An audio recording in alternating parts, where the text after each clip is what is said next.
All right, hello everyone. If you're just joining us, we'll wait another minute or so for people to get in and make sure that everybody has their audio and their video situated, and we will get started.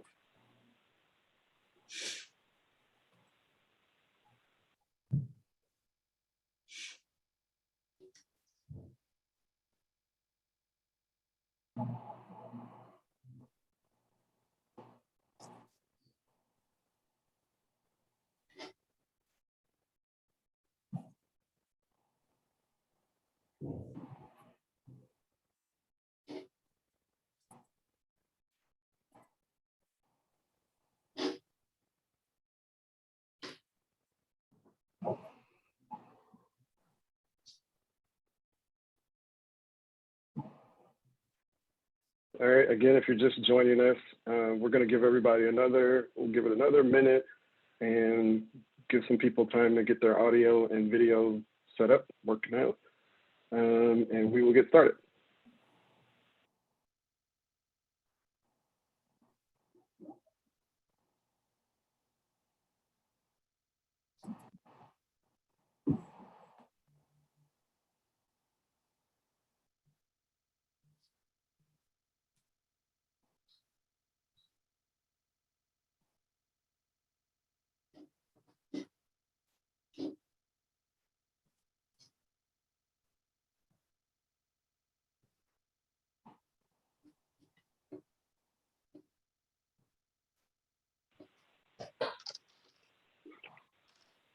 All right, we still got some people joining us, but we want to go ahead and get going. We want to pack in as much information and discussion as we can into tonight's session. So let's get started.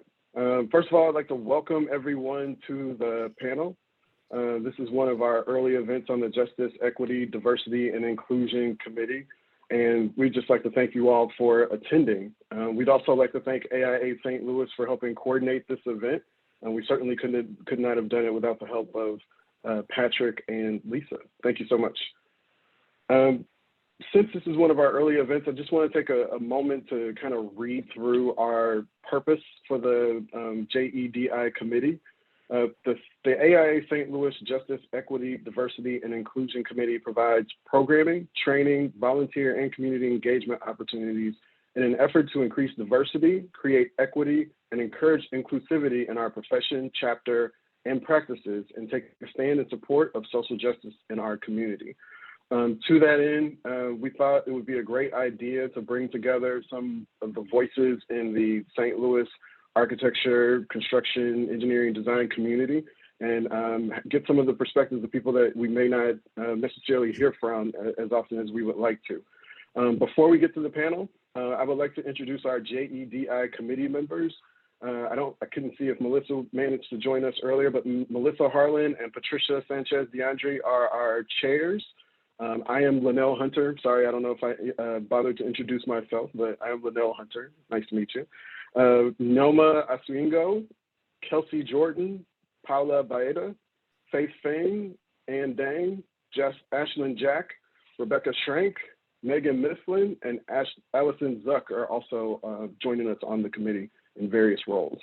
Tonight's event will be recorded and posted online. There will be live captions during the discussions, and attendees should check their settings to see the captions if they do show. All right, and then also we have two ways for you to comment if you have questions or want to join the discussion. You can do the chat for comments, and then there will be a Q&A session also. We have a couple of members that are monitoring that. You can use the raise hand feature also. Like if you look at towards the bottom of your screen, you should see an option to raise your hand. And with those, you can raise your hand if you wanted to make a comment so that other people can join the discussion directly. All right. And last thing up, I want to introduce our moderator. It is a pleasure for me to introduce this young man. I've had the honor of knowing him since he was a little kid. We're definitely not kids anymore. We're adults. But I was always impressed with him as a young guy, and now it's just amazing to see that he's just grown into an adult man, and now he's working and doing this good work in the equity, diversity, and inclusion sphere. He works at Clayco, where I also work. And he does important work there and leading seminars and so just making sure that these issues that we're going to talk about tonight stay at the forefront of the construction industry, where frankly sometimes the message is you know, it's probably well received, but it's not shared often enough. So definitely thank him for the hard work that he's doing, and I would like to thank him and welcome him to the panel and being our moderator tonight. Dan, take it away. Well, good afternoon, good evening, everybody. Thank you for that amazing introduction, Linnell. I mean, really talk about Linnell, he's a genius. And, you know, growing up, I never thought we would actually interact in the same spheres because he's just so intellectually competent. And, you know, the rest of us were just kind of tinkering around here. But anyway, we are excited to be here. Thank you for the invitation to come in and share and really help facilitate a wonderful kind of an engaging and really neat conversation. If you really look at the things that our nation has been wrestling with over the last, let's say, 18 months or so, we've had some unique opportunities and challenges which have created opportunities for us to have conversations like these. So this is a wonderful opportunity for everybody to engage. Before I get into introducing our wonderful panelists that you're going to hear from today, I want to make sure that you know that this is a safe space. Part of our conversation is, especially when we're engaging in new spheres of information and really understanding, I really want to make sure that we are giving each other the grace to respect and permission, right? Giving each other the respect of humanity, so allowing ourselves to bring our full selves to the table and to be who we are and to be our authentic selves, because that is the true essence of the diversity, inclusion, equity, and justice conversation. But more importantly, recognize that we give each other that same grace, right? The permission to have some intellectual friction if need be, and where we disagree in a respectful manner, and we ask questions to engage. So this is a safe space for you. So when you go into those chat features, or if you raise your hand in those ways that Linnell let us know that you can engage, please feel free to do so. There is no stupid questions in this space, okay? We will make sure that we will be gracious in our understanding, because we are all starting from somewhere. The beauty of this conversation is no matter where you got on the highway, as long as we all on the same highway moving in the same direction, it's a really wonderful place for us to go. So I just want to encourage those that are coming and that are here to just feel free to ask questions. There's no stupid questions today. And even if you feel like it's that way, we're not telling you that. So don't hesitate to bring your authentic selves to it. All right, so without further ado, I'm going to start introducing our panelists. I'm going to read briefly from their bios and try not to mess up too many things. And we're going to kind of shorten the abbreviated kind of versions of their bios, but you're going to hear some amazing thoughts from these folks. So I'm excited to hear from them, and I think they're ready and excited to get rolling too. So first, I'm going to introduce Bonike Akinsanya, is a senior associate and leader with the human resource team at CannonDesign. Driven by a deep passion for diversity and equity within the AEC profession, she supports the firm in recruiting and retaining top talent, fostering an inclusive workplace culture, and creating rewarding employee experiences. That's amazing, right? And so I would list the litany of things that she's involved in, but we would be here all day. She's extremely involved in the community, does lots of work with the human resource management groups in St. Louis Society, Young Leaders, and Inroads. So she's got a lot of things that you're going to be able to hear from her. And so we're excited to hear from her. Welcome, Bonike. And then I'm going to introduce Feng, who is an architectural designer at Jacobs Engineering Group. And she's worked for and with world-renowned architects on some of the most iconic projects, both locally and internationally. And she also worked closely with the engineering and field teams to implement technology and ensure constructability and to provide clarity on job sites. I didn't mention this about Bonike, but she was originally born in Nigeria, and Faith is born and raised in China. So she moved here about 9 years ago to St. Louis and has to kind of study architecture, her master's architecture study at Washington University in St. Louis. So you're going to hear great things from her. Faith is also the AIA's St. Louis J.E.D.I sponsorship subcommittee chair. So she's got a great role there in really helping to move this conversation forward. Next, I'm going to introduce Gina Hillberry. Gina she's got almost 40 years of experience as a practicing architect in St. Louis and 10 years as a staff consultant and architect for the Institute of Human-Centered Design in Boston, Massachusetts.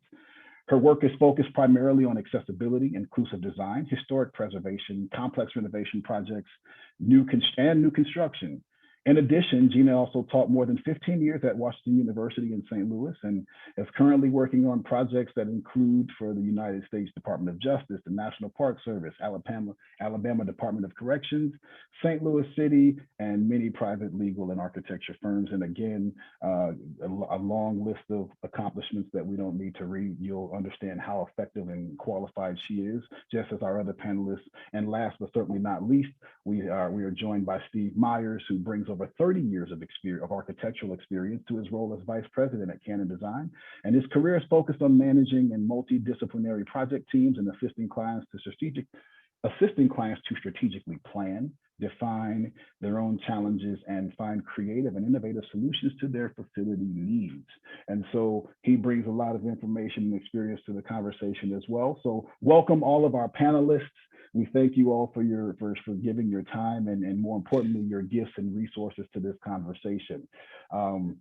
Now, as we move into our conversation, I'm going to just start a general conversation, and then this one is kind of goes to everybody in the room, but I'm going to specifically start with Faith on this particular conversation, and then any of you that would like to chime in after that, feel free to do so. So here we are. General thoughts on this justice, equity, diversity, and inclusion in architecture practice in the workplace and in the work that we all do. So, we're in here. So, has there been a noticeable change over the years, positive and negative? And what do you see that are barriers that are still in place? Faith, go ahead and tell us what you're thinking. Hey everyone, I'm super honored to be on this panel with all these wonderful people. And this is a really hard question to start with me, so I'll just try my best to answer this. So I think it's really important for us to think where we are now and where we were in the past. So I constantly thought about, like during World War II, we know a lot of Japanese Americans and like people of Japanese descent was sent to internment camp during that hard time. And we are so aware of the story of Gil Obata was not able to attend school on the West Coast. And St. Louis and Wash U was the only place welcomed him here with open arms. So if you ask me, I think we haven't done enough to transcend that justice and inclusivity that once St. Louis proudly held. Very good points, Faith. Thank you. Does anybody else want to jump in? How about Bonike? Why don't you jump in real quick, and I'm going to jump over to Steve after that. Sure. So I think there's both positive and negatives. And I look at it as a standpoint from like candidates, for example. So the fact that firms are addressing this publicly is a huge deal in itself, right?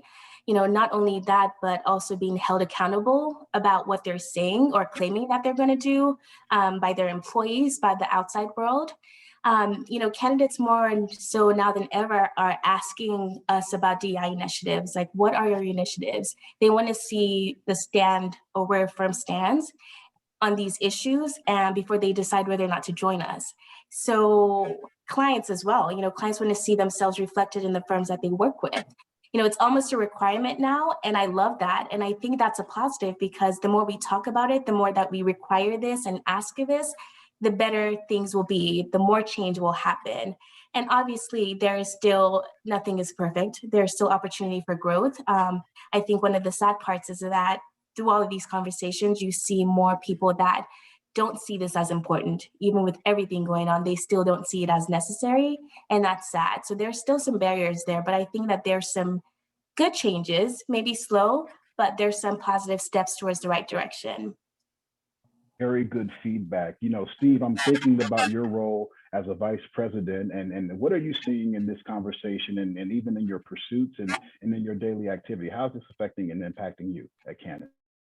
I first want to say I'm just so amazed to see how many attendees are here tonight. I think it's great. And as I look through the list, it's kind of fun to see, see the names of some of the familiar faces of folks that I've known, having worked in St. Louis for 30 years or, been on teams with together. And so I just think that's great. And really, I think that what's so important about this topic is oftentimes just having the conversation about this topic, just really having sort of a dialogue that's really focused on, what's important in our profession, what's important to us as people, what's important to us as, working professionals, and, how we really capitalize on the strengths and experiences that we all bring to the table on these project teams.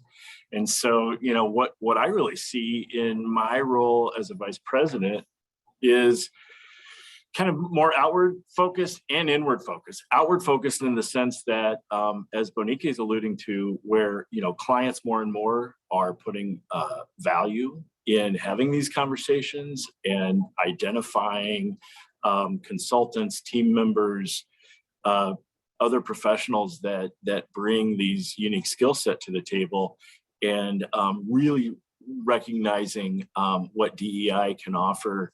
Or DEI firms, I should say, XBE firms as another term, what those kind of professionals bring to project teams. Similarly, then more inwardly focused, as we're working with those project teams and staff, other design partners, really having an understanding of what kind of value they bring to the table. And I think when we start to talk about diversity, I can remember back when I was in school, diversity in the profession meant more women, so, fast forward to where we are today and having these conversations. And really we're seeing that, it's such a broad field where it's, different nationalities, different backgrounds, and, the LGBTQ community is having a bigger voice. And so I think as we're seeing that many folks are putting a priority in having these conversations, it is leading to change. I think it's positive change. I think having this conversation is a good step in identifying what are those key issues that we all should be thinking about. Thank you, Steve. Great impact and great feedback. Thank you very much. Gina, I'm going to toss it over to you because I think as we want to make sure we talk about the justice side, and their justice can be in many forms. And a lot of your background focuses on accessibility and some of these other places where maybe even in the conversation like this have been left behind when you talk about the equity, diversity, and inclusion conversation. So what does that mean for you in this space, and kind of how are you seeing this justice, equity, diversity, and inclusion conversation shaping up as your role as an architect, and even now in consulting and as a teacher, et cetera? Well, it's complicated. As we all know, it's complicated for all of us.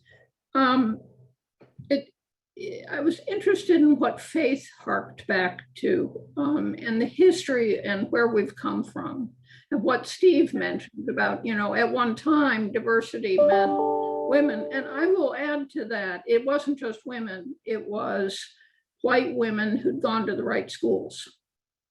And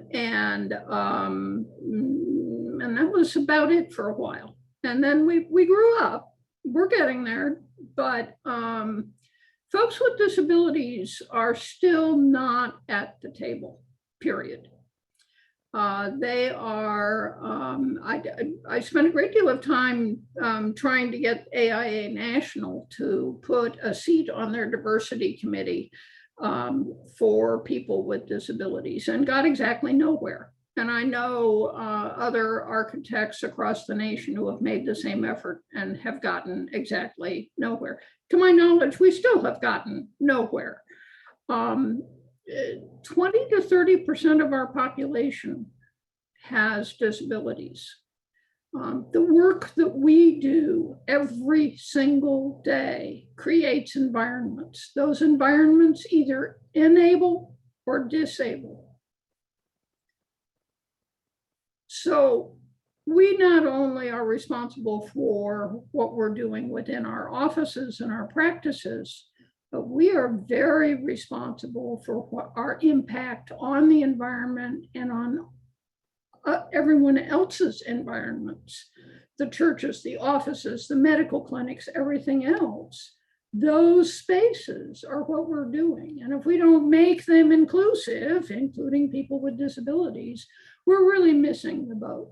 And I think I think we need to spend some time really thinking seriously about what impact we're having and what we aren't aware of, because a lot of these days, I'm beginning to think that a lot of discrimination is based on ignorance. We don't know what we're doing that is creating severe discomfort to the other person.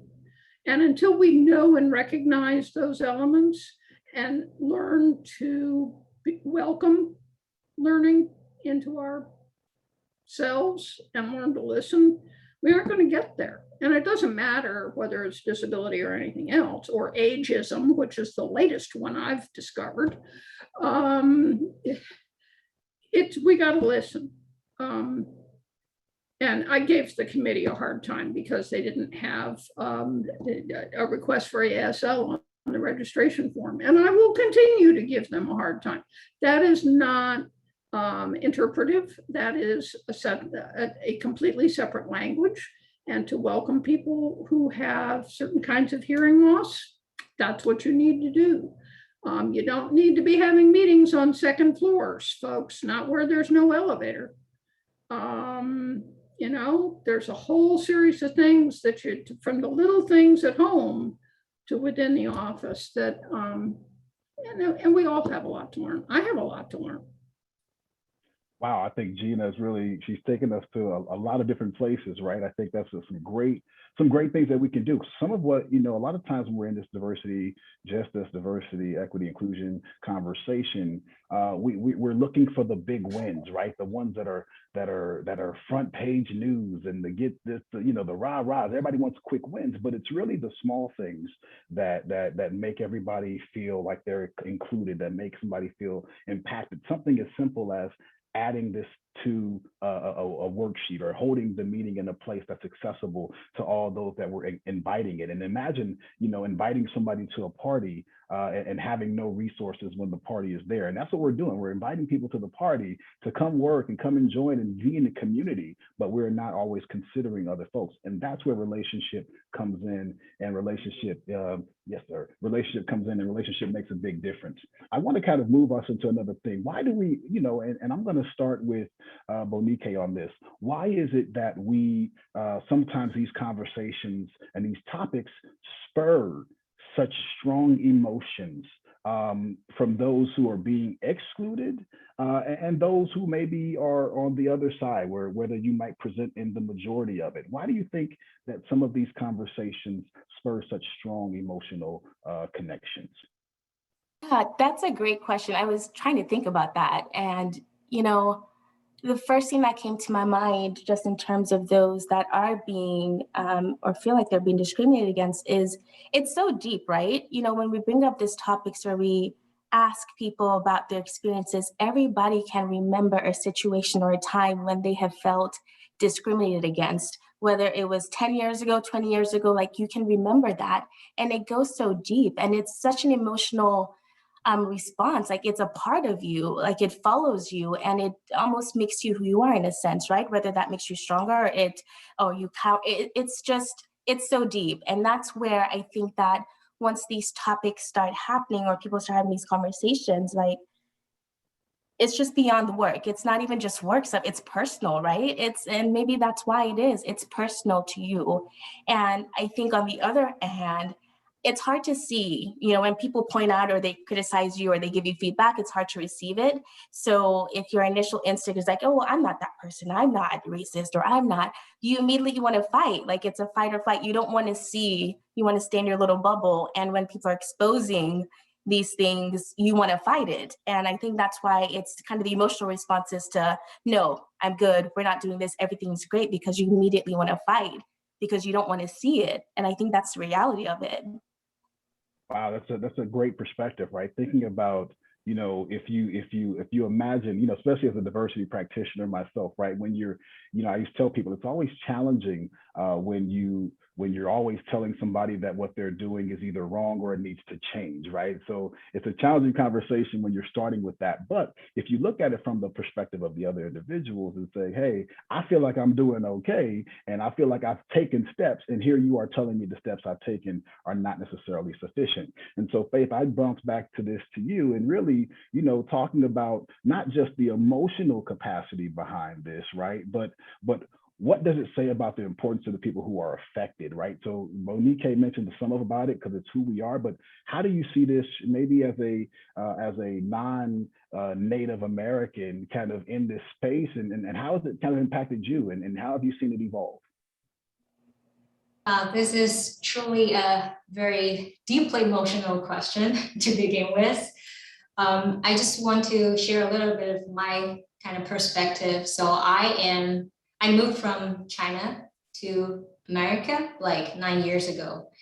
And I don't think a lot of people know that for you, especially for people from China and Indian, it usually takes at least 5 years to almost 2 decades to get a green card, which is a permanent residency.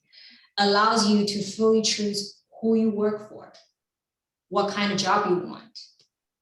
And so it's impossible to not kind of inflict the hurtful feelings or emotions when you're not treated well at your job, because your legal status was based upon that.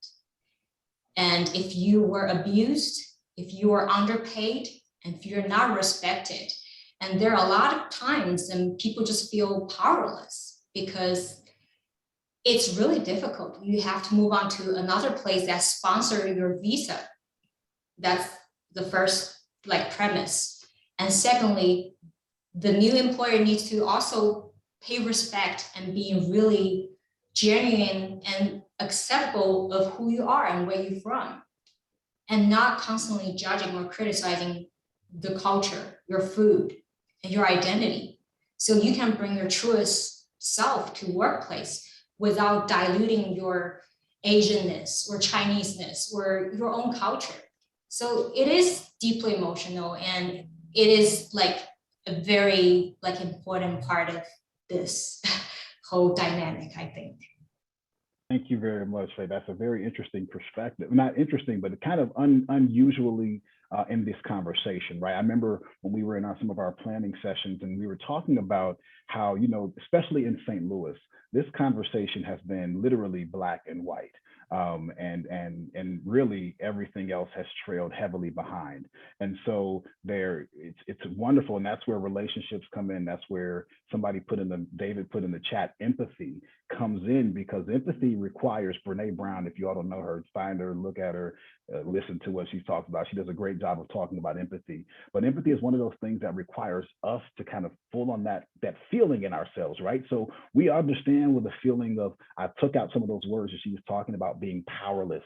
We understand what it's like to feel the unknown, right? The stress of the unknown and the stress of being powerless. Whether I can understand her specific situation or not, I can definitely understand those feelings. And I don't know, I didn't like when I felt that way, so I can now empathize with what it feels to be in that capacity. Now, I do want to give a little opportunity for anybody in the who's in our chat or in our work kind of with us to pose any questions there's been a lot of stuff that we've talked about, and we got a lot of things that we want to talk about that can go deeper, but we certainly want to make sure that we include what you'd like to talk about. I see somebody even mentioned that they wanted Peter talked about wanting to go beyond what's here in our industry and what we're doing as individuals and how we live this out in our daily lives. Anybody want to chime in and just ask the panel a question? I want to give you a few seconds to kind of engage here.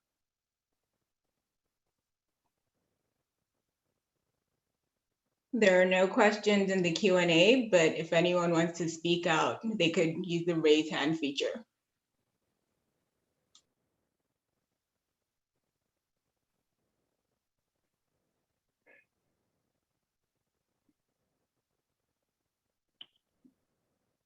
All right, well, you all feel free, raise your hands or, I've got a question from Tim. Let's anybody, I don't know who wants to jump in on this one. Neurodiversity. is rarely mentioned in discussions on diversity and inclusion. Who would like to touch on that one? I'm going to stay with a 10-foot pole. Thank you. Gina, go ahead and take that away. And I was thinking about that as he asked the question. I was hitting myself over the head, thinking, you know, you missed a big one there.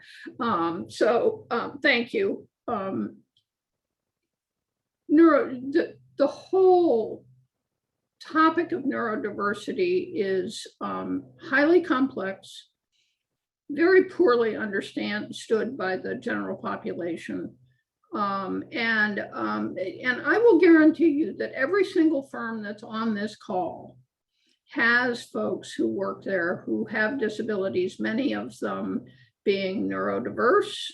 And I'm going to throw in folks with some psychiatric challenges as well, both of whom, and along with the kind of disability that I have, are sometimes invisible when you first come across us, which is handy until you get the job, and then you say, oh, by the way, I'm going to cause havoc with your health insurance, which never goes well. But the fact of the matter is that folks with who are neurodiverse bring to their workplaces a richness of capability and a richness of vision and a richness of how work is approached and developed that is an advantage beyond comparison in many settings, and people just don't know that. I mean, people don't think of disabilities as a positive. Trust me. Well, I think that, you know, the term in and of itself, disability, it automatically lends itself to a lack or the deviation from, when we usually it's usually talked about as ability versus disability, right? So it's like, even though that's how folks are wanting to be recognized, but I think the term in of it itself, even when you start talking about minority, right? And even now, if we look at what's happened with our census, we're going to have to consider that probably by the next time we have this census conversation, what's minority and what's majority, because that is, the country is changing and we're evolving, and that means our relationship with the conversation must change and evolve. And more importantly, those who have not been at the table, and Gina has mentioned this twice now, those who have not been at the table really need to be able to get to the table and have a voice. And if we think about what does it really cost us to put somebody at the table, it really comes with what are we comfortable with. And one of the things I would encourage everybody in this place to call to think about is really leaning into the discomfort, right? The leaning into the discomfort is really where sometimes where, there's a quote out there that says life begins at the edge of your comfort zone, right? So none of us grew comfortably. Companies right now, any companies that are growing are experiencing growing pains or even hiring challenges and things of that nature. And so there's things I want to kind of just make sure we put at the top of our mind. I'm going to kind of go over to Steve here really quick and talk about Steve, and it kind of goes in the same conversation that we're talking about, but are people being comfortable being and expressing their true selves without the perceived barriers? And what are some ways that we can kind of think about that within our systems and our habits that you might have come across in this conversation? No, they're not. I think that, the very nature of what that means to, be in an environment or be around the, kind of a diverse group of people is sometimes tough. When you think about how we relate to somebody whose background we're not familiar with or personal experiences we may not be familiar with, sometimes we have a challenge with that. And I think that, empathy and really in kind of thinking about how we listen you know, how we listen and try to understand other perspectives, how we really do value just engaging with each other. And I think a lot about this in teams that we work on. You know, I think we often do this really well with our clients, for example. You know, what are we doing? We're listening. We want to hear what their challenges are. We want to hear what their goals are. We want to understand who they are as people, so we have a personal relationship with them. If you really flip that on how we relate to each other in the workplace, you know, it's the same idea of really kind of understanding that, you know, we may have some different experiences that inform the kind of work we do. And I think really putting a value on what that means to take the time to understand who the folks are that we're encountering in our daily life, albeit a client, a colleague at work, you know, whoever that we're dealing with, and just really trying to understand that, you know, folks really do have kind of that variety of experiences in their backgrounds. That diversity becomes kind of a strong part of that. And you know, I think many folks who encounter some prejudice or are in a situation where they don't feel like they really can be open and honest about who they are, that really causes those people to really kind of close in and not be comfortable with that. And, you know, just recently I was having a conversation with some colleagues about what it means to be LGBTQ+ at work. And, you know, we were all kind of sharing different stories about like coming out at work. And it was so funny to hear many of the, I'm generalizing a little bit, but to hear many of the, you know, younger professionals talk about, well, you know, I didn't really come out at work. It was just kind of, I was there and I felt like I was in an environment where, you know, I was valued for the work that I was doing. And I was able just to talk about my personal life with, you know, some of the people I was making friends with. And it was just accepted. It wasn't an issue. I think that, you know, it's not always that way. I mean, you know, we do encounter people that are not comfortable with being around other gay people, or not comfortable with somebody who has a disability, or not comfortable with somebody who has, you know, a accent or speech pattern that's really tough to understand, or, you know, there are just a variety of examples I could think of. But, you know, I think the point is that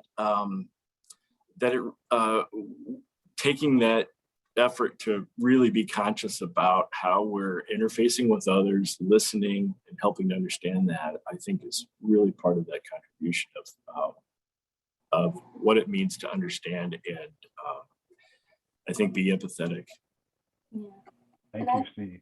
Go ahead. I wanted to piggyback off, sorry, Steve, just quickly, in terms of, I feel like at some point, you know, our goal is to have more diversity in the workplace. So the majority are those that are comfortable with it versus the minority ones that are not. You know, you get more comfortable when you see others like you. You walk into a room and you see others being their authentic self, right? And so, you know, I think of myself, I moved to the US very young, you know, I've been here like 2 decades now. But at the time, accents were not a thing. Like nobody understood my accent. You can clearly tell now that I really don't have one because, you know, I've just been ingrained to change my accent to fit in. And now Africa is coming to the world in music, in media, and accents are cool again, right? And so more of family, my friends, all of they're comfortable using their accent and just being themselves versus trying to fake an American accent, right? And so when you see these things and they become more comfortable, hopefully it allows more people when they're walking to the workplace to see others, you know, with an accent, okay, well, I can do that too, or I'm okay to be myself. I think, again, the whole goal is to if we can get out there, hire more people, have more diversity in the workplace that can be themselves, it makes it easier for those coming in to also do the same. Well, don't go, because I was coming to you next, so I'm coming right back to you on that same piece, because based on what Steve was talking about, where our conversation led, really we're talking about a relationship change, right? So kind of the field of dreams mantra, if you build it, they will come, right? If you want more folks that we consider that have certain types of disabilities, then make your place of business accessible, because word of mouth is how a lot of organizations, especially now when we are in a fight for talent, word of mouth is, hey, I'm being taken care of. As a Black male who is authentically himself, I am being taken care of at my organization. So other Black males may see that and say, hey man, where are you working? I want to be where you are. So Bonike, my question to you, which you really started to take already, is how do we encourage and create a diverse candidate pool? Because what we talked about there, Steve mentioned it some with the LGBTQ plus community, we've got these things and our relationships with folks kind of help us understand, but how do we kind of, as we deal with more people in those spaces, it becomes easier for us to service them, and as they kind of become more beneficial or more kind of productive, or we allow them to be productive in our organization. So how do we encourage that and create that diverse candidate pool? And maybe where are some ideas and maybe some things that you've done that can help others on this call in their recruiting efforts? Sure. If you're not looking at diverse candidates, you're not going to hire diverse candidates, right? And so, when you think of maybe entry-level students, for example, look at where you're looking or recruiting from. Start at the schools you're recruiting from. If you look at the stats, one thing that we did at CannonDesign recently is to look at the stats from each of the schools that we were spending time at. If those schools don't produce diverse students, then you're probably not going to get diverse candidates if you're only recruiting from those schools. What do their diversity numbers look like? Partner with historically Black universities, colleges and universities. It's something so simple, but it's just not done as much, really fostering those relationships even beyond career fairs. So I think that sometimes we get stuck in this, so we need to go to this career fair, this career fair. Career fairs really do nothing at this point, really. It's 5 seconds of conversation. You're there to show your face, but you're not building relationships. So how do we go beyond career fairs to build relationships at those schools? Is it going to peer reviews or critiques and all of those? Like, there are other ways that we can do this to build that pipeline, mentor students, give them opportunities, whether that's internships, it's scholarship opportunities, partner with NOMA. NOMA is such a great resource that needs to be tapped into more. Can you tell us what NOMA means? What is NOMA, by the way? Yes, sorry. National Organization of Minority Architects. So NOMA has so many great programs, and we have a local chapter here in St. Louis. I know they are revamping activities here. So if anybody's interested, please get involved. But, you have these students that are looking for these opportunities right in your backyard, and NOMA is an easy tool to tap into. For experienced hires, I don't think you can wait for them necessarily to come to you. I think that if you are being passive in hoping that you get diverse candidates coming to you, then it's not going to happen. I think that there has to be that going back to your relationship building. How are you building relationships? Is that with NOMA? Is that with HBCUs? Then your name is out there and you're talking to people, you're interacting with people, and then you can actively recruit them. I think we have to be more intentional about prospecting and sourcing diverse candidates versus just being passive and waiting for it to come to us, because that's not going to happen as fast as you want it to. Very good perspectives, very good points. And I'm going to throw that over. Steve, did you want to say something there? I was just going to add a little note onto that, because I think there are also other opportunities, even outside of our offices and our recruiting, where, it's partnerships that we form to deliver our work. So, whether it's consultants, other architects, other firms that fall into those XBE categories, women-owned business, minority-owned business, gay-owned business. Those are really valuable partners. And, I think supporting them from a business standpoint, kind of bringing them to the table is part of it. But, that's a little, another formalized process, if you will, of how do we, strengthen, enrich those relationships that we can have in the profession that help support diversity and inclusion. And can I just throw in also, I think Lori's on the call, Lori Becker from Starclough Disability Institute. There are organizations like that you can partner with. They have internships, they mentor high school students with disabilities. There's so many opportunities. Inroads, for example, there's a local chapter here in St. Louis that actively partner. I was a product of Inroads. I went to high school going through Inroads and college. all of my internship opportunities as a young adult was through Inroads, and their whole goal is to partner underrepresented students with organizations for opportunities. So beyond, as Steve mentioned, beyond our everyday responsibilities, there's things that we can do personally outside of the work that we do day to day to grow those relationships as well.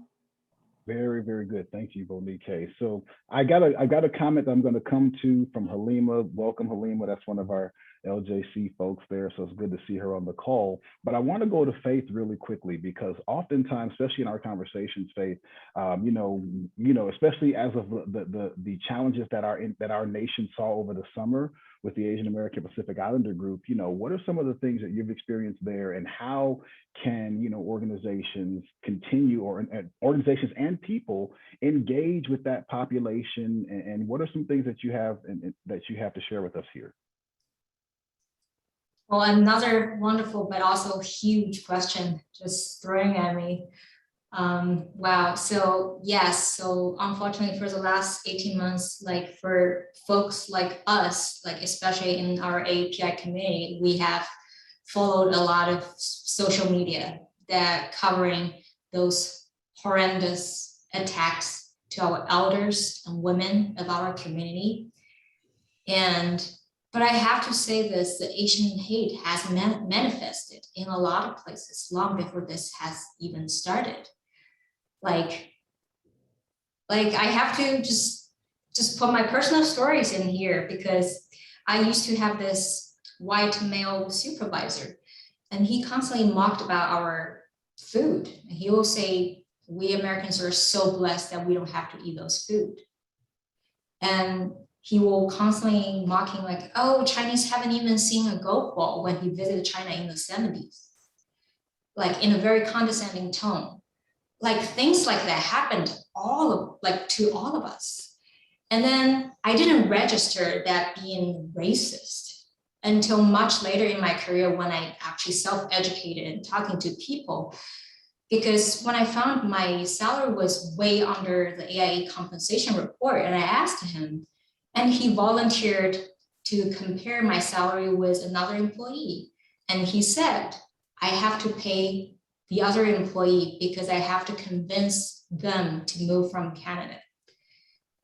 And then all of a sudden, all of this all makes sense in a negative way now, because what he essentially said was, you are from a developing country, and you should just be grateful to be here. And you are worth less because of your nationality. And you are a cheap Chinese labor. Yes. Let that sink in for a little bit, everybody. I think when we think about how we don't always, and this is why relationships matter, because we don't always get to hear the other side of these conversations. We've seen a lot of just within the last, since we've all been sheltered in place, we've seen a lot more of, some people call it cancel culture, but really, or the accountability culture, if you will, that just people just bringing things to the forefront and hearing other stories that really make us take pause, because when you pull back the layers and you hear those things, it can be very difficult to hear. And to that point, I want to address this, and anybody on the panel can really go into this conversation, because when we think about, especially in our Clayco space, we kind of work with we're kind of all in similar spaces together. So even though we have separate companies, we still deal in a mesh. So each company has their own culture, but we still kind of in the same building. But more importantly, going to Halima's conversation of what, as people are coming back into the office, right? So we've been on cameras for, everybody's learned how to Zoom it, we've learned how to Teams it, we've learned how to whatever other kind of conversations we have out there. But now we're coming back to where we have to relate to each other in person, and we can't just turn off the camera. We can't just mute our camera and mute our microphones. We have to really be back in relationship again. So what can we do, or what are your thoughts on policy changes or engaging in policy changes to increase and really foster that justice, the equity? And equity means everybody gets what they need to be successful. Not everybody gets the same thing, which what we would call equality, right? So the equity, which means everybody gets what they need to be successful within a reasonable accommodation. The diversity, which is the general passage of who we are just as individuals, and then the inclusion of our full selves. What can we do, and how can we engage in some of those conversations in policy? Because oftentimes, if I can't change your heart, I need your behavior to change. So what can we do in policy that could help our organizations move to take another step forward?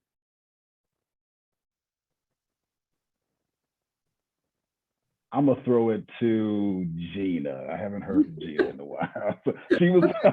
I was trying not to, but I'm gonna throw it there. That's fine, because it's an excellent question. And the first thing that came to mind is that in terms of policy change, is you have to look at your policies, and you have to see, and you have to review them within the context that you're trying to be attentive. If you have to look at your policies and see if there are things within those policies that address employees, clients, users of buildings that have disabilities. And are they strong policies, or are they what I call polite policies? Okay, we've done what's required policies.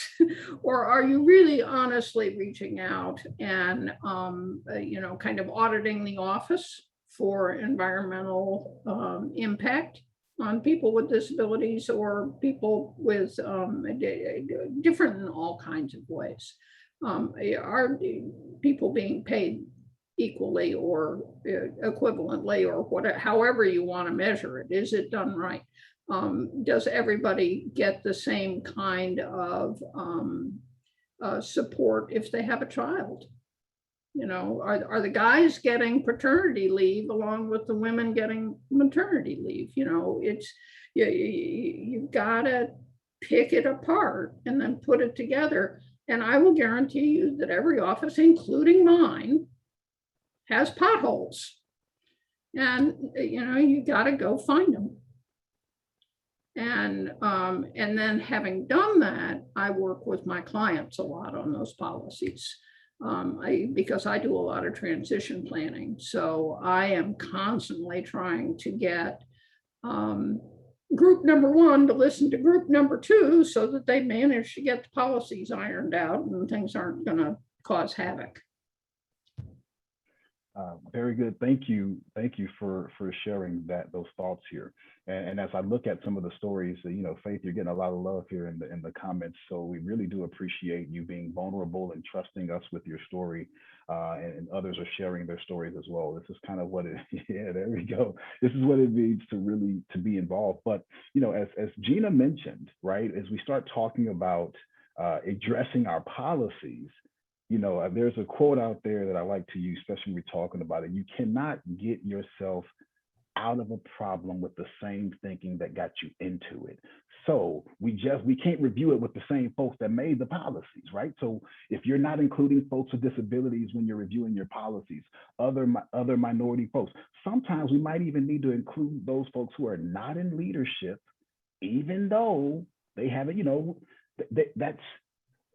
we need to foster what we call the psychologically safe environment, right? That it's that respect and that permission that everybody has. It's a shared feeling that it's okay to be open and honest in a group setting. And so, if you want folks like that to do it, you ask the people who are never considered to go to a banquet to go to a banquet. You ask the folks who are never considered to chime in on a policy that you're looking to review that you never thought.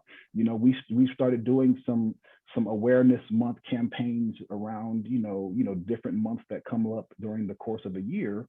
And a lot of times we're asking people who don't have a massive title, not a VP, not a director. We're just asking normal folks, that are normal employees who make the day-to-day spaces, what can we do to be better and what their stories are.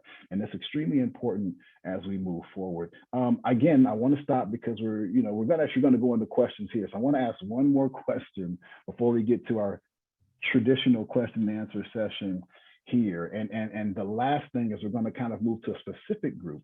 And I'm going to throw this to Steve actually here. How do we support and access and exposure to our industry for younger individuals, right? So we've already weathered the millennial storm, of which I helped start, but now you're dealing with this Generation Z group that is not like under any other that we've seen before. So Steve, what are some of your thoughts, especially at the VP level, of how we can support access, exposure, and opportunity, and even foster an environment inside of our organizations that creates that?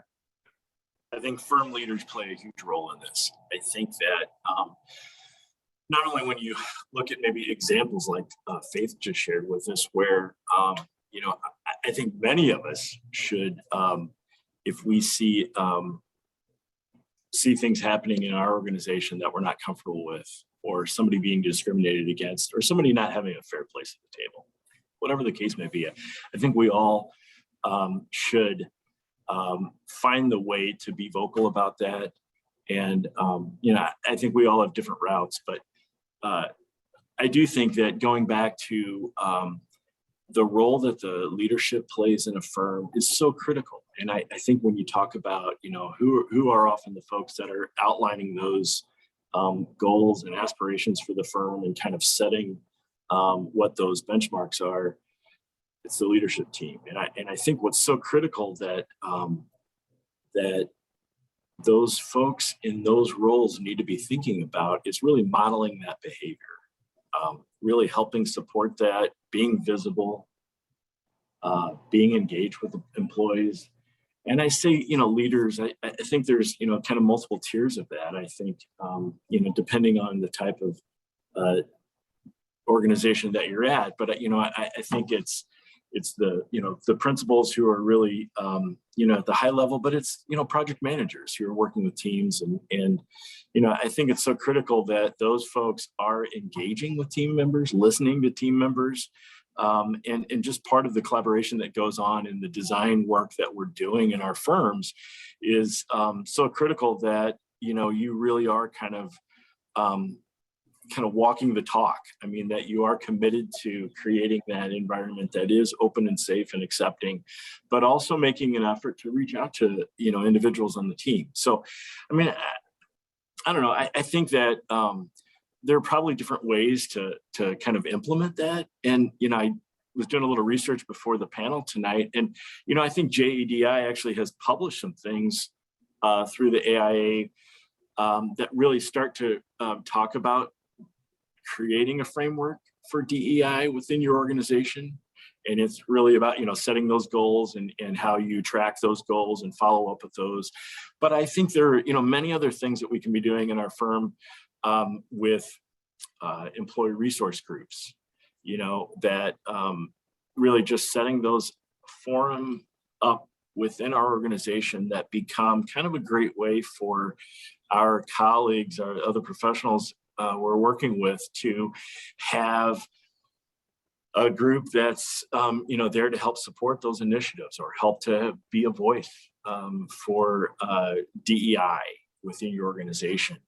And so I do think that there are those opportunities that become a little more organized framework that you can really set up as a DEI plan for your organization. But then I think, an ERG is an example, or some of those other organizations that others have mentioned today about getting involved in the community and, having your colleagues join and engage in some of those. I think those are all great ways to really push the message forward, to really help grow that culture and really help finding those opportunities where we can dialogue with each other and engage with each other and really help promoting this message. Wow, thank you, Steve, for that profound and really timely conversation as far as it's a challenge to leadership, and I've got some thoughts on that there, but I don't want to kind of go ahead of myself here. I'll save it for the end. Now we're kind of moving into the next phase, and so we've got a lot of comments in the chat in the chat that has been going on that I've seen, but this is an opportunity now where we go into the kind of the open dialogue question and answer. So if anybody wants to raise their hand and kind of be allowed to share, or if any of the panelists have something burning that they've wanted to really address on their own, here is a great time. I'm not going to call anybody out. You know, silence is a great thing when you want folks to speak up, and I'm good at talking. So I'm gonna let somebody else come in and really, you know, chime in, whether it's from the audience or from our panelists, to kind of talk about what they've been able to deal with here.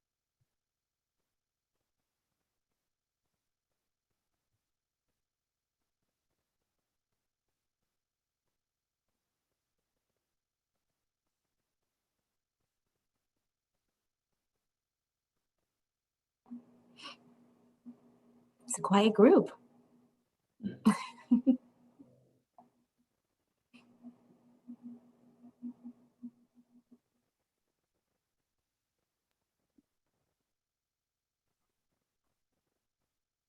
All right, well, you know what, I've got more questions. So I'm gonna ask the question here. Here's a good one. Sometimes, and oftentimes, it is easy to recruit or invite the folks into the conversation or into our organizations. See, that's the easy part, right? You find them, you get them, you bring them in. Oftentimes, though, as we're starting to see, just so everybody knows, the statistic from August was that 4.3 million people quit their jobs in August. Now, we were coming from a place where, you know, let's say 12 months ago, people were struggling to find work and work wasn't that where it could have been. Now to where people are like, listen, I have seen the light. I know what it's like to have some freedom. I know what it's like to have some options, and I will quit my job. And sometimes without a plan of where I'm going next. Because my quality of life is more important, and especially in situations where individuals may be considered part of that diverse conversation. So my question to the panelists, and Bonike, I'm going to throw this to you as an HR professional first, is how do we retain our diverse folks that we've invited? We've invited folks with disabilities. We've invited, I hate this term, but people of color from all different walks of life, and some, you know, parents and primary caregivers, and those that are older professionals and more of our legacy talent, I like to call them, that have the information that we're trying to capture before they leave. How do we keep them in our organizations, and what are some of the hindrances to the retention, and how can we work to address them? Listen, the struggle is real in the recruiting industry right now. So it is a candidate's market, and I am not mad at them for it, but it is insane at the moment. So, but in terms of retention, I really believe that it begins as soon as you're onboarding somebody, right? It starts right at the beginning. That sets the tone for that employee's experience. You know, how is their first day, their first month, their first week? Do they feel connected already? You know, simple things about connecting them with somebody, especially in these COVID streets. You know, do they have somebody to go out to lunch with? Is somebody checking in on them? It's those small things right now. So it starts from the beginning. And then from there, a big piece of it, like you said, is their well-being. They're more vocal about, I want some type of balance. Like, I don't want to be working crazy hours all the time. I want to be able to go home or go to the doctor, or, you know, start at the office, go home. There has to be some type of workplace flexibility. And it sounds very simple, but unfortunately, not everybody does that. You're not offering those important, it's beyond just money. Sometimes obviously money is a factor, but sometimes it's the small things. The amount of times, probably 90% of the time, when I talk to a candidate, they're asking me about work-life balance or working from home or benefits, some type of benefits beyond your healthcare and dental. What is it for me? Like, do I get to spend time at home and work when I want to? Those are big things. It's those things that you can't put value on that people are looking for. And then beyond that, I think it's also opportunity for advancement, right? You want to see that there is a path for you within the organization, that you are not going to be stuck doing something for the next 5 years and there's no growth, there's no track, there's no mentoring. So having formal mentoring or informal mentoring, however, whatever that looks like, somebody that can advocate for them that's at a higher level or feel like they will advocate for them. And then employee resource groups, I don't know who mentioned that earlier, a place where they feel like they have a voice and can speak with like-minded individuals. Some of those small things that we can implement within our organizations make a huge difference, right? Because if you don't have all those things, it's going to be very easy, obviously, to leave at some point. We all know work is stressful. There's always going to be good days and bad days. But if you have the basic things are great, they feel comfortable, they feel accepted, they feel included, then it's a little harder for people to leave. But hindrances, one, the market is hot. I'm just going to say, as a recruiter, people are constantly throwing all these great things and it's amazing. But I think that organizations sometimes get stuck in their own head, in a sense, with a lot of these things, especially the work-life balance. I still don't get that. We've been doing it for 2 years. If you're going to come back and tell employees that you need to be at the office 5 days a week, that makes no sense to me. You cannot convince us that we haven't done it because we've already done that, right? Like small things. And I think our hindrances are ourselves within organizations. We are our own hindrances. And I'll stop agreeing my whole spiel, but there are small things. Again, I just really believe it begins from it starts from the top and then it continues on. It's small things that we miss. We want to throw all these great grandeurs of we're doing this, we're going to do this, but you're missing the personal connections with your employees. You're missing the conversations, and that's where you make changes, because the relationships keep people there. And if you don't have the relationships, again, without in these COVID streets where you can't see people every day, if you're not building those relationships, it's easy for employees to leave your organization. Very, very good. Thank you, Bonike. And Peter, I see your comment and your question. I'm going to come back to that after I touch base with Faith, who had her hand up. And I was coming to you anyway, Faith. So thank you. What do you have for us here? I was about to say, Bonike, please look into the international students pool, because you have no idea, you are sitting on a gold mine. The reason I'm mentioning this is, I don't know if you guys know this or not, Washington University has 21.7 of international students. And I went to Sam Fox School of Design and Visual Arts, like how many years ago? Since 2012. And back then we probably have around 30 to 40% of international students in class. Most of them from China, South Korea, and India. And now if you look at the school's social media pages, Instagram or Facebook, you'll find it's funny. Sometimes you see most of the classes are Asian students in a field trip, in a seminar. So, but I don't see it ever closely to be represented in our workforce in St. Louis. I think there's a huge misconception here is it's very expensive and difficult to hire or sponsor international students visa. And it's not true at all. I remember for my first job, I had it with a New York office. I paid my own lawyer fee and it was $500. Let that sink in, that number, because you can reap so many benefits from hiring international students. You're bringing a complete new perspective. You're bringing a multi-language employee that can bring so much into the table. But are we really harvesting that benefits? Because Washington is such a big part of St. Louis community and the economy as well. If we cannot retain those like international students, I don't see there's a big future for this whole economy in St. Louis as well. crazy challenge there, St. Louis, because you know, St. Louis, before this conversation has gotten to this level, you know, we were already struggling with retaining talent or being an epicenter of young talent in St. Louis in general. So just finding ways to engage young talent, but more importantly, now the young and diverse and international talent being an epicenter for that is something that we've got to figure out. How can St. Louis become that leader, or not necessarily a leader, but a player, a major player where it's a choice to stay in St. Louis or to come to St. Louis, as opposed to this is where I ended up, and as soon as I get a chance, I'm out of here to one of the coasts or down south, right? So, or where anywhere. Sometimes, if like Bonike mentioned, there's no connection there.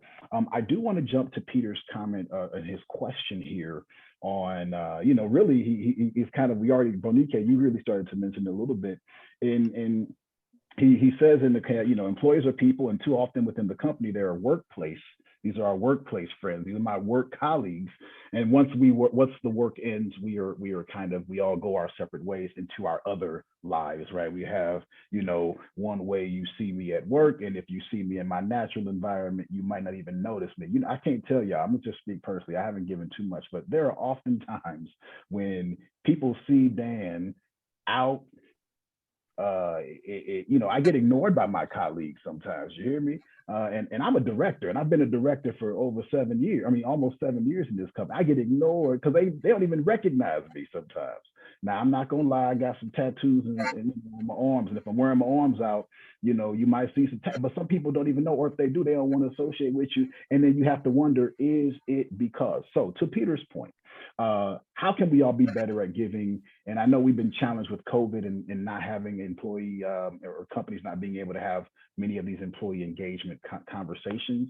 But now as we're coming back to work, and as we, you know, as the curve is kind of, we're on the other side of that curve, supposedly, you know, should our companies be more proactive outside of work? And what are some of the thoughts there? And Steve, I think I'd like to look at you first, because you're kind of in that VP role, and I think Gina would be a great person to talk to next. A couple of thoughts on that. I think that two things. One is, like, when you look internally, I think those small things that we've been talking about, those matter a lot. You know, we've all been in that situation professionally where it's so important that you know, that work environment and the folks that you're collaborating with on a daily basis, that you really have that opportunity to, like, feel comfortable and feel valued, and you know, kind of feel heard, you know. And I think where people feel like they're in a situation where they can't really be them true selves, they can't be comfortable with who they are and how they interact with people and communicate with each other, I think they're really cheating themselves. And I think it's hard for some people to really try to bottle in or present themselves or try to assimilate in some kind of setting that they're just not really being honest to who they are. And so I think, you know, there are just so many things that that, you know, folks think about in the daily life that really make that work experience good or bad. So, you know, I think that's definitely something to think about. I think externally, I love that question. I hadn't really even kind of thought of that in terms of what we in our firms can be promoting it. And really, I think one of the best examples is, you know, looking at kind of like, who are we in the community? You know, like, look at what we're doing as design professionals or construction professionals, Dan, where, you know, we're really a big part of this fabric of, you know, the Metro St. Louis area and beyond, and the role that we play in the built environment. And so that means we're interfacing with all kinds of organizations that are our clients or our partners in business. And I think that, you know, within that kind of broad reach of what it means to have that community, there's so many opportunities that we could look at for nonprofits, for, you know, small businesses, for community organizations that really need our expertise. You know, we have a really unique way of communicating. You know, we've got a strong ability as architects to really communicate graphically. And I think we have this really unique skill set as professionals that we can bring to these organizations if it's in a voluntary role, if it's in a way we have an ability to, engage folks to, work on a special project. So I think there are just so many facets of the community that we live in as kind of an extension of our client base or an extension of our professional network that are just really easy opportunities to tap into in a variety of ways, albeit, nonprofit, voluntary, but all community organizations that really become a great extension of what we're doing. And, kind of looking at that through the lens of DEI, what that means is just a great opportunity to get engaged with so many others outside of our day-to-day work relationships. Yeah. I agree. It's sorry to jump in. Connecting people is my passion. That makes me excited when I try to get, especially I moved here to St. Louis. I'm not from here. So when Steve talked about community, it's the perfect point. We can't just focus on work because we're not going to build relationships there. So when you allow employees an opportunity to go outside of their workplace, whether that's volunteering or doing something, they're building connections beyond just the project work. And so after that ends, they can go hang out at happy hour or do other stuff outside of the workplace. And those are the types of things we need. With people coming to St. Louis, I moved to St. Louis, and what I appreciate this, they connected me with an employee in the office, hey, talk to this person. And she was so great. She sent me links of where I could, go to, where to look for houses. And when I came to St. Louis to visit, she walked with me, let me go see apartments. And those are small ways that companies can just go above and beyond. Oh, you're going to move to St. Louis, move. But how are we connecting you to other people in the office? And I still talk to that person today, and she's no longer with the firm. So little things like that we can do to help. I think organizations definitely have to foster those conversations. We can't wait for say, people hang out, they'll do it. No, we have to find a way to engage our employees. If it's forced engagement, we're going to do it. And then hopefully they'll take it beyond what we've done. Sorry, Gina. No, it's okay, because I want to move Gina to this question that Lori posed, right? And so, Lori is over the Starcloth Disability Institute, and I'm proud to say we've done that. We've hosted their Dream Big Summer Academy for a couple of years, and we're getting ready to do another one next year. But I've also been trying to work, like Gina mentioned, sometimes it's a challenge to convince, organizations to do more at a deeper level with those with disabilities, especially if those folks aren't known, similar to we see in the LGBTQ+ community, right? So if you don't know who's there, how many folks are impacted, or how beneficial it could be, oftentimes it's challenging for us to move into that space. However, to Lori's question, she's got young folks, she's encouraging people in her that she comes in contact with that have disabilities to engage in the architecture industry and the architecture design field. And so in addition to this panel of architects, what do you recommend that she does to point them in the right direction to be engaging? That's a tough one. That's a really tough one.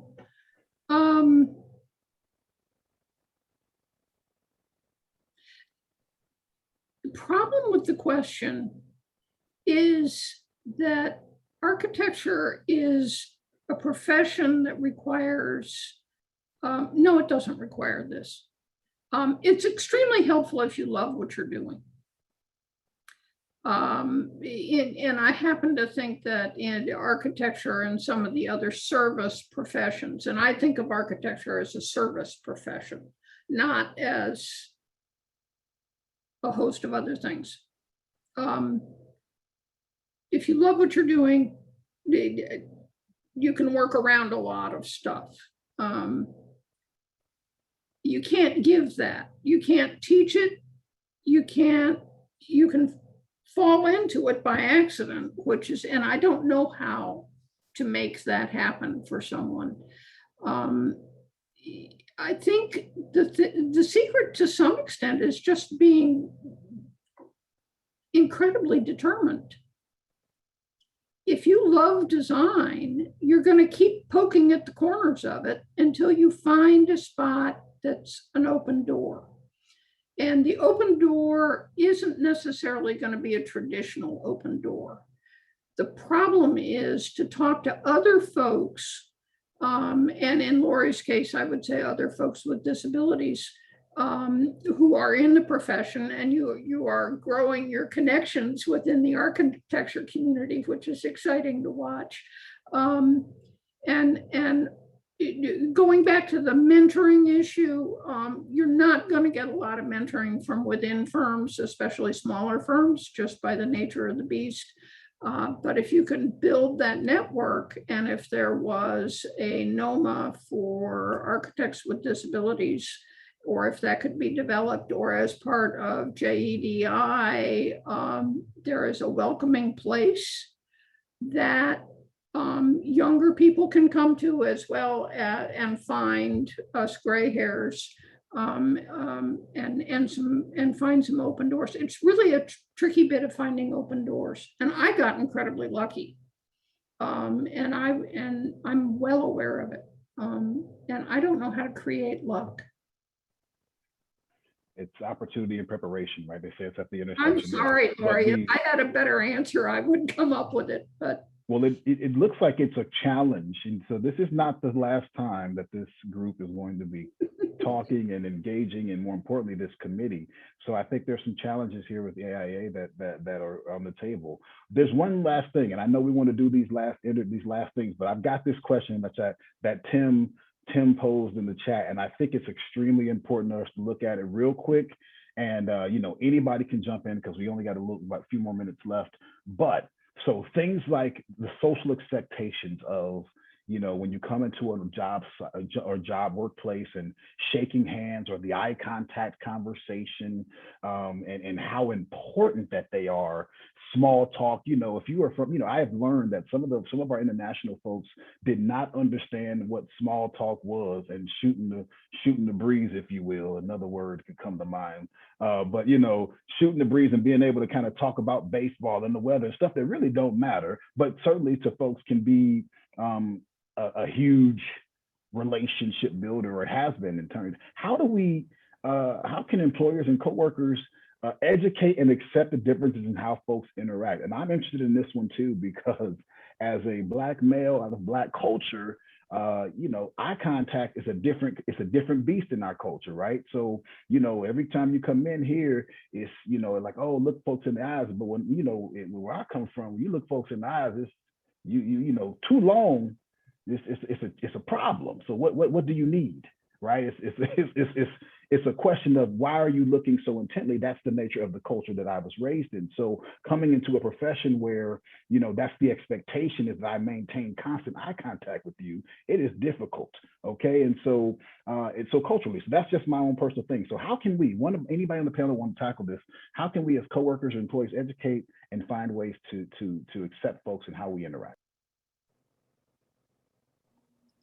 That's a great question. I'm not sure I have the answer to it, but it's funny because it literally came up in a conversation this afternoon with, I'm part of a PRISM group, which is for underrepresented or diverse voices and their allies. And that exact thing came up about, our offices in Mumbai, and some of the things that they talked about. High level for them is like very detailed, where high level for Americans is like, just give me the big picture. I don't want the details.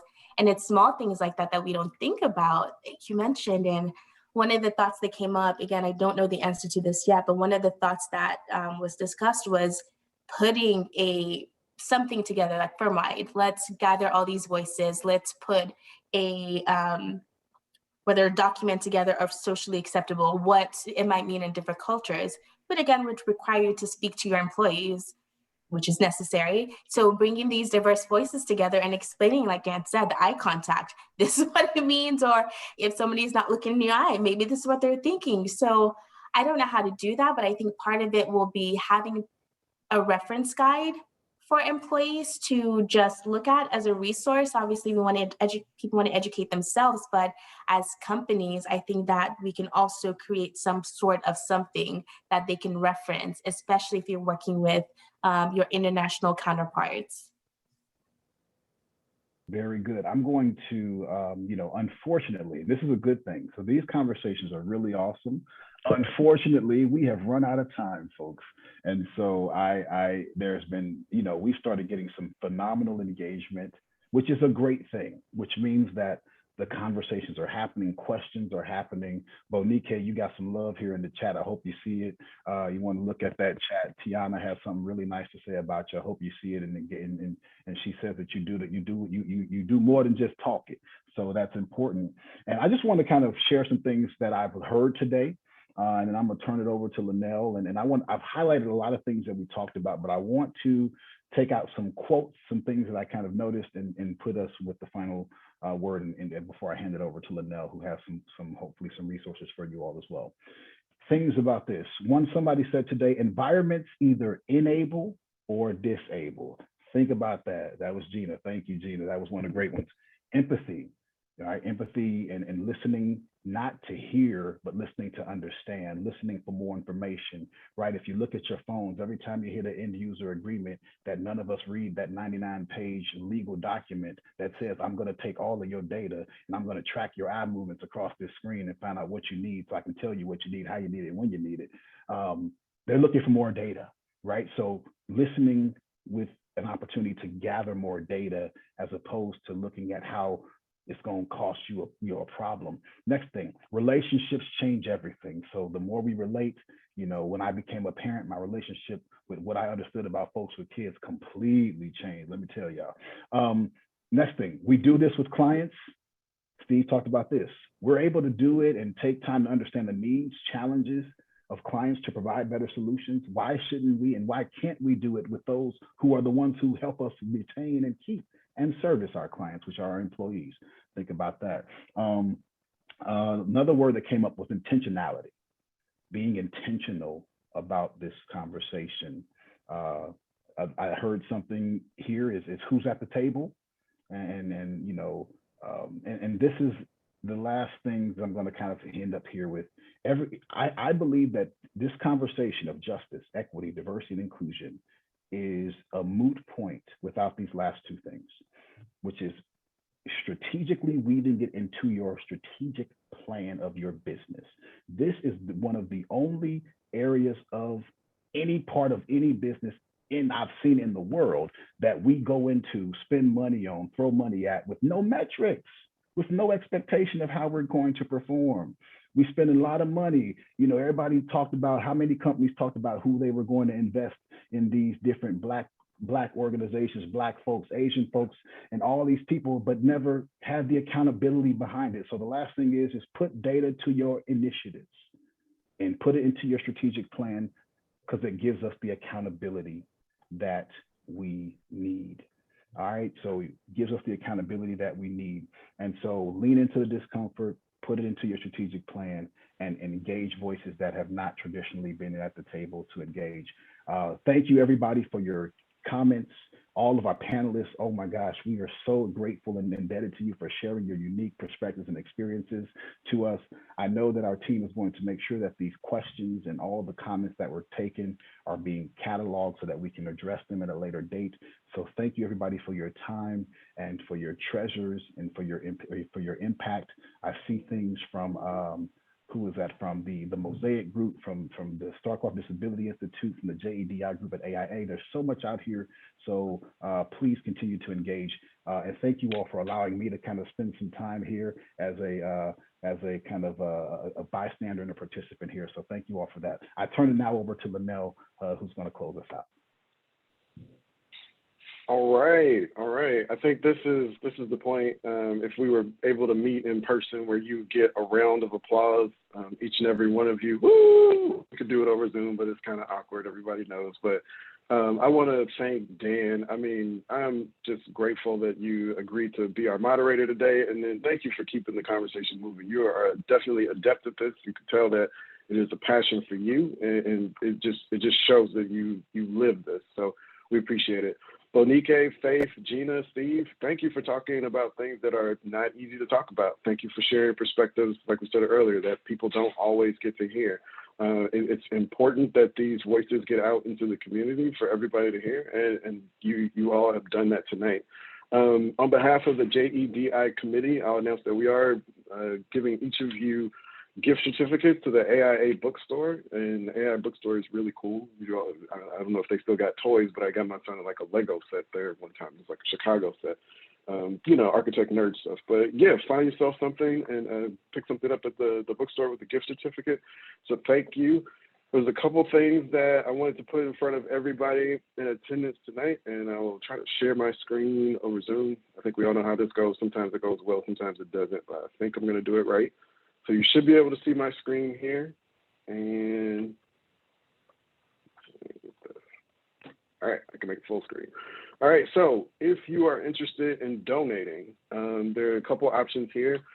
For AIA St. Louis, you can donate to the Diversity Fund, and that email, well, not the email address, the web address is there. And don't be upset if you don't have time to copy down all 83 characters of that. We will be sending an email out after the meeting to, you know, make sure that everybody has that. Also on our committee, Feng is the sponsorship subcommittee chair, and if you're interested in donating directly to the J.E.D.I committee for, you know, the AIA St. Louis chapter, you can send that to her, contact her and find out more about how to do that. If you are interested in joining the J.E.D.I committee, Melissa Harlan and Patricia Sanchez DeAndre are our co-chairs, and then this is the email address you can use to contact us, and then someone can get back with you and give you more information on joining the committee. And last but not least, we would like to thank you. Thank you all for attending. Again, these are not necessarily easy conversations, but we think they are important, and we would love to get feedback. I guess you could also send your feedback to that AIA address that I just had earlier for the committee. But thank you for coming. Thank you for being here. Obviously, we couldn't do this without an audience, and we need you. So please consider us for our next event. All right. Thank you, everybody, and have a good night.